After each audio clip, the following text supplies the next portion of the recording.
Biscuit வெரைட்டிஸ்லயே எனக்கு ரொம்ப ரொம்ப பிடிச்சது வந்து இந்த நான் கட்டாய் தான். நான் கட்டாய் வந்து பயங்கர டேஸ்டா இருக்கும். அதை சாப்பிடும் போது இன்னும் சாப்பிடணும் அப்படின்னு சொல்லிட்டு தோணும். அந்த அளவுக்கு பயங்கர டேஸ்டா இருக்கும். ஸோ அதோட ரெசிபி இன்னைக்கு நான் உங்க கூட ஷேர் பண்ணியிருக்கேன். ரெசிபியோட மெஷர்மெண்ட் எல்லாமே நான் டிஸ்கிரிப்ஷன்ல கொடுக்குறேன், செக் பண்ணி பாருங்க. நெய் நல்லா வந்துட்டு பீட் பண்ணிக்கோங்க. அது கூட வந்துட்டு நம்ம பவுடர் சுகர் ஆட் பண்ணி நல்லா விஸ்க் பண்ணிட்டு நம்ம இந்த மாதிரி க்ரீமி டெக்ஸ்சர் வரைக்கும் விக்ஸ் பண்ணிக்கோங்க.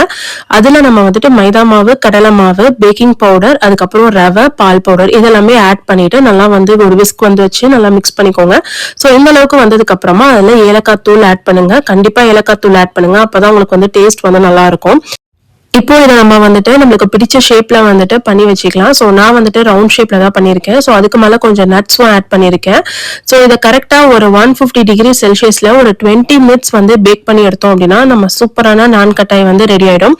உங்களுக்கு நான் கட்டாய் ஆர்டர் பண்ணணும் அப்படின்னா மேலே இருக்கிற வாட்ஸ்அப் நம்பர் கான்டாக்ட் பண்ணி ஆர்டர் பிளேஸ் பண்ணிக்கோங்க.